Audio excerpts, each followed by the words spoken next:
कैसे हैं आप लोग।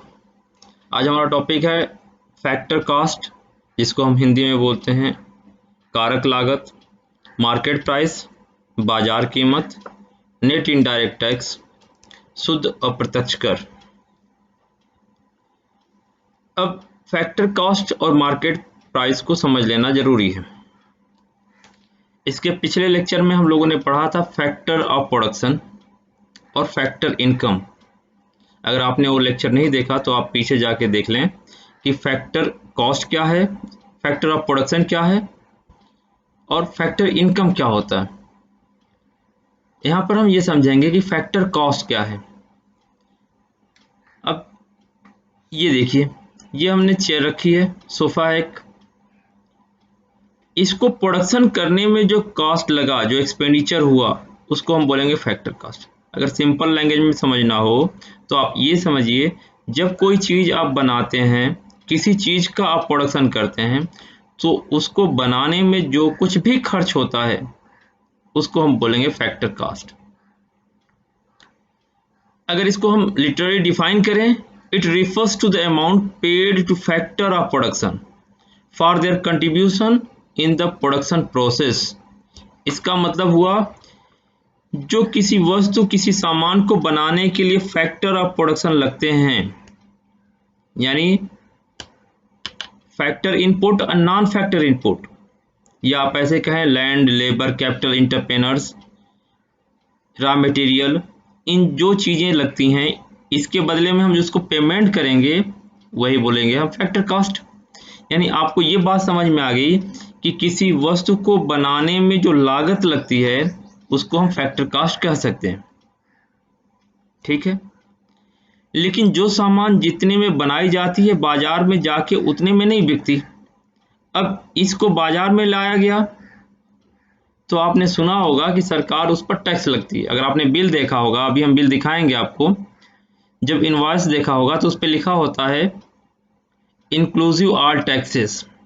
कोई सामान खरीदेंगे तो उस पर लिखा रहेगा टैक्स। तो इसका मतलब यह हुआ कि फैक्टर कास्ट में, यानी जो जिस कीमत पर बनाई गई उस कीमत पर बेची नहीं जाती, क्योंकि सरकार उस पर क्या लगाती है, टैक्स लगाती है। तो जिस कीमत पे बाजार में सामान बिकेगा उसको बोलेंगे मार्केट प्राइस। तो आप सिंपल में आप कर सकते हैं, the amount receive by the factor owner is a factor cost. यानी वो पैसा जो एक्चुअल में प्रोड्यूसर को मिलता है वह फैक्टर कास्ट कहलाएगा। Amount paid by the buyer in the market, और उसी सामान के लिए जितनी कीमत, जितनी प्राइस हमने दी वो मार्केट प्राइस हुआ। यानी इस सोफे को हमने 15,000 में खरीदा। 15,000 में इसका मतलब क्या है, जितने में ये बना इसके ऊपर जो टैक्स लगा दोनों का अमाउंट जुड़ा हुआ है। तो आप ऐसे कह सकते हैं कि जो बनाने की लागत होगी प्लस उस पर जब टैक्स हम जोड़ देंगे तो जाके बाजार में उस कीमत पर बिकेगी, उसको हम बोलेंगे बाजार कीमत।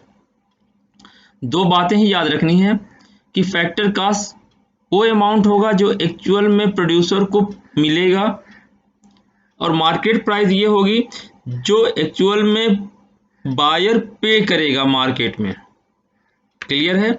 यानी आपने ये सोफा खरीदा 15,000 में और 10,000 प्रोड्यूसर्स को मिला, इसका मतलब 5,000 क्या रहा, इसमें टैक्स रहा। तो मार्केट प्राइस आप समझ गए, it refers to the price at which product is actually sold in the production process. यानी जिस कीमत पर सामान को बाजार में बेचा जाता है उसको हम मार्केट प्राइस बोलते हैं, उसको शॉर्ट में एमपी भी बोलते हैं। और जो कीमत वास्तव में एक्चुअल में प्रोड्यूसर को मिलता है उसको हम फैक्टर कॉस्ट बोलते हैं, या इसको हम एफसी बोलेंगे। अब एक इनवॉइस से समझने की कोशिश करते हैं। ये बिल है हमारे पास। बिल किस चीज का है, एलईडी लाइट्स एंड बल्ब की। इसकी एक्चुअल अमाउंट हुआ टैक्स डिस्काउंट छोड़ के 20,000। ये देखिए, यानी हमने बल्ब और एलईडी कितने का खरीदा, 20,000 का खरीदा। लेकिन ये क्या लिखा है, CGST और SGST। आपको मालूम है कि सरकार ने जीएसटी लगाई है, यानी जितने इनडायरेक्ट टैक्स थे उनको हटा के उनकी जगह पर एक टैक्स लगाया है जिसको हम बोलते हैं गुड्स एंड सर्विसेज टैक्स। ये 3 टाइप का होता है, CGST, SGST और IGST। जब जीएसटी का चैप्टर पढ़ेंगे तो हम उसमें डिटेल में पढ़ेंगे। यहाँ पर CGST central goods and services tax, SGST states goods and services tax. कितना लिखा है यहाँ पर? @6%। यानी जो बल्ब और एलईडी आपने खरीदा उस बल्ब और एलईडी पर 6 + 6 यानी 12% का सरकार क्या लगा रही है? टैक्स लगा रही है। तो अमाउंट आपको, टोटल अमाउंट कितना आपको देना है? अमाउंट चार्जेबल 22,400, यानी आपने पे किया 22,400। टैक्स का अमाउंट कितना रहा? 2400। और फर्म के प्रोड्यूसर्स को कितना जाएगा? 20,000, यानी 20,000 + 24,000 = 22,400। इसका ये मतलब हुआ कि जो फैक्टर कास्ट है उसमें हम इनडायरेक्ट टैक्स जोड़ देंगे तो हमें मार्केट प्राइस आ जाएगा। अब यहाँ फार्मूले के फॉर्म में हमने लिखा है मार्केट प्राइस। हमने कितना, द अमाउंट, हमने बोला था मार्केट प्राइस क्या है? The amount paid by the buyer. Buyer को कितना पे करना पड़ रहा है? 22,400। तो ये मार्केट प्राइस हो गया। फैक्टर कास्ट को हमने क्या बोला था पीछे? Amount receive bye producers. Producer को कितना मिलेगा? 20,000। क्यों? क्योंकि 2,400 क्या था? टैक्स था। तो टैक्स किसके पास जाएगा? Tax is a compulsory payment paid to government, यानी टैक्स एक तरह का क्या है? कंपल्सरी पेमेंट है जो गवर्नमेंट ले लेती है। तो हमने तो पे किया 22,400, लेकिन एक्चुअल में प्रोड्यूसर को मिलेगा 20,000 और गवर्नमेंट के पास चला जाएगा 2,400। तो हमारा इक्वेशन ये हुआ कि मार्केट प्राइस यानी बाजार कीमत equal to factor cost plus indirect tax, यानी फैक्टर कास्ट में हम इनडायरेक्ट टैक्स का वैल्यू जोड़ देंगे तो हमें मार्केट प्राइस की वैल्यू आ जाएगी। अब इस इक्वेशन से आप ये भी निकाल सकते हैं, फैक्टर कॉस्ट भी निकाल सकते हैं और इनडायरेक्ट टैक्स की वैल्यू भी निकाल सकते हैं। इनडायरेक्ट टैक्स को हम सब्सिडी में जोड़ते क्यों हैं? सॉरी, इनडायरेक्ट टैक्स को हम फैक्टर कॉस्ट में जोड़ते क्यों हैं? इसलिए जोड़ते हैं क्योंकि indirect tax increase the value of market price, market price की वैल्यू को बढ़ाती है। तो इसीलिए हम फैक्टर कॉस्ट में उसको ऐड करेंगे। हमारी मार्केट प्राइस 22,400 हो गई, किसकी वजह से? इस टैक्स के लगने के कारण। तो हुआ क्या? फैक्टर कॉस्ट में ये वैल्यू जुड़ गया तो हमारा बन गया मार्केट प्राइस। अब आमतौर पर देखते हैं बहुत सारे सामान हैं जिसको सोशल वेलफेयर के लिए गवर्नमेंट कम कीमत पर बाजार में प्रोवाइड कराती है। जैसे अगर आपने पब्लिक डिस्ट्रीब्यूशन सिस्टम के थ्रू आपने कभी राशन खरीदा होगा तो 2 रुपये और 3 रुपये में आपको राशन मिलता है।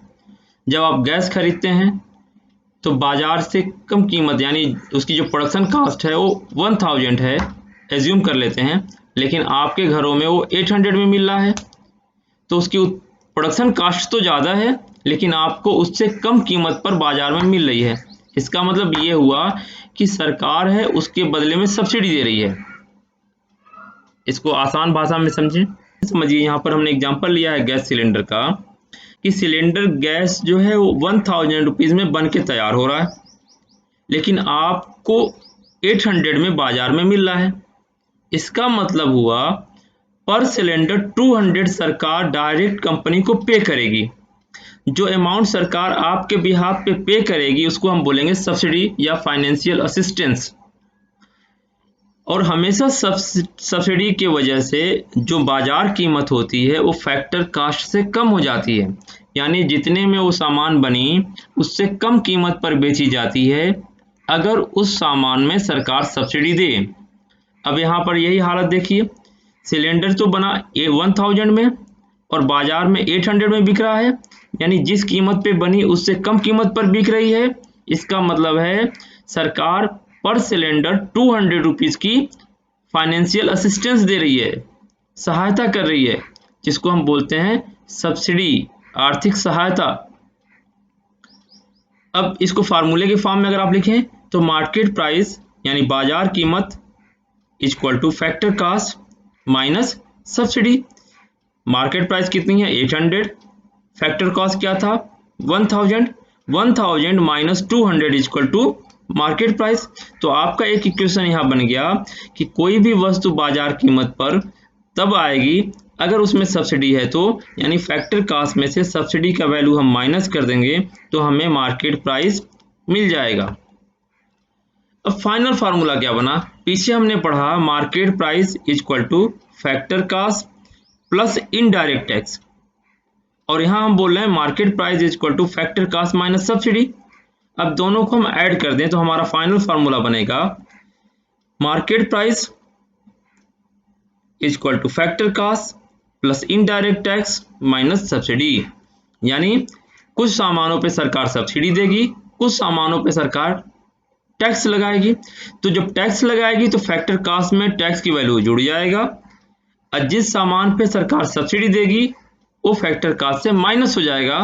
तो फाइनल फार्मूला हमारा बना कि market price equal to factor cost plus indirect tax minus subsidy. यानी बाजार कीमत जब आपको निकालना होगा तो साधन लागत प्लस इनडायरेक्ट टैक्स अप्रत्यक्ष कर माइनस सब्सिडी यानी आर्थिक सहायता। अब इसी से आप फैक्टर कॉस्ट भी निकाल सकते हैं और इनडायरेक्ट टैक्स भी निकाल सकते हैं। फैक्टर कॉस्ट क्या हो जाएगा, same factor cost equal to market price minus indirect tax plus subsidy. Indirect tax minus subsidy को हम एक और नाम से जानते हैं, बार बार आप इनडायरेक्ट टैक्स माइनस सब्सिडी न कह के आप कह सकते हैं नेट इनडायरेक्ट टैक्स, शुद्ध अप्रत्यक्ष कर।